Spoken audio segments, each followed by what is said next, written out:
બોર્ડમાં ધોરણ 12માં 100% પરિણામ। સાયન્સ, કોમર્સ અને આર્ટ્સમાં દરેક વિદ્યાર્થી ભાઈ બહેનો પાસ થયા। આજે CBSE બોર્ડનું ધોરણ 12નું પરિણામ જાહેર થયું। દીવમાં જવાહર નવોદય વિદ્યાલય, ગેલેક્સી ઇંગ્લિશ મીડિયમ સ્કૂલ અને કેન્દ્રીય વિદ્યાલયમાં વિદ્યાર્થીઓ અભ્યાસ કરે છે। દરેક વિદ્યાલયનું 100% પરિણામ આવ્યું। જવાહર નવોદય વિદ્યાલયમાં સાયન્સ વિભાગમાં પ્રથમ સુપ પાંડે જેના 82.80%, દ્વિતીય ક્રમે કાવ્ય સોલંકી જેના 74% અને તૃતીય ક્રમે ગૌરવ ગાવિત જેના 73.80% આવ્યા અને આર્ટ્સ વિભાગમાં પ્રથમ અદિતિ સિકોતરિયા જેના 85.60%, દ્વિતીય દીપિક્ષા વસાવા જેના 85% અને તૃતીય નિકી યાદવ જેના 84.20% આવ્યા।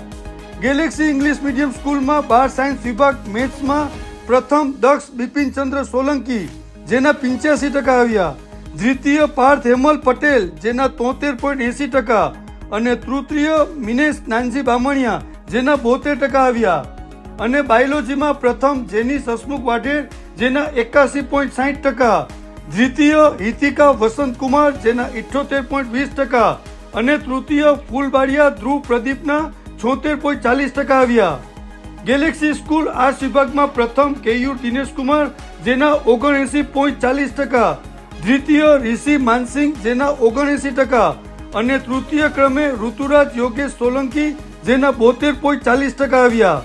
કોમર્સ વિભાગમાં પ્રથમ જેનિસ અનીસ હસનાની જેના 92.80%, દ્વિતીય બિયન્કા આલ્મેડા જેના 88% અને ખુશાલી કાનજી બામણિયા જેના 79.80% આવ્યા।